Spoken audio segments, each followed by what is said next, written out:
मध्ये घोटाळा करून केंद्रात सत्तेत आलेलं BJPचे सरकार या देशातल्या SC ST अल्पसंख्याक महिलांच्या सुरक्षेच्या संदर्भामध्ये अपयशी ठरलेला आहे।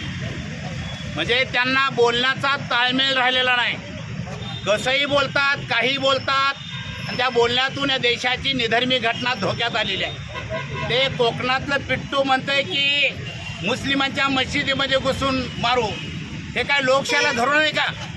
आणि म्हणून माझ्या बांधवांनो, ह्या ज्या महाराष्ट्रामध्ये केंद्रामध्ये जे BJPचे सरकार आल्यापासून ह्या देशातली जनता असुरक्षित आहे, अस्वस्थ आहे। सोमनाथ हा पोलिसांच्या मारहाणीतच मरण पावलेला आहे। असं असताना महाराष्ट्राचे मुख्यमंत्री सरळ सरळ सांगतात की पोलिसांच्या मारहाणीमध्ये त्याचा मृत्यू झालेला आहे। अरे मग झाला कसा मृत्यू?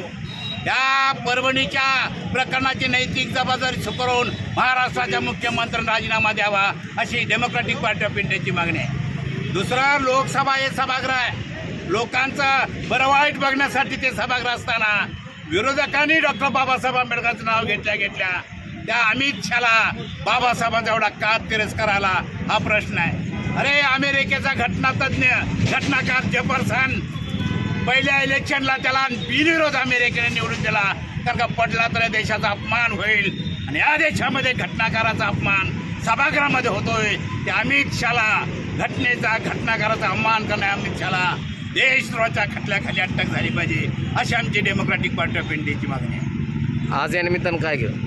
आज आम्ही डॉक्टर बाबासाहेब आंबेडकरांच्या पुतळ्याला हार घालून अण्णाभाऊ साठेंच्या पुतळ्याजवळ ह्या मोर्चाचं विसर्जित करतोय।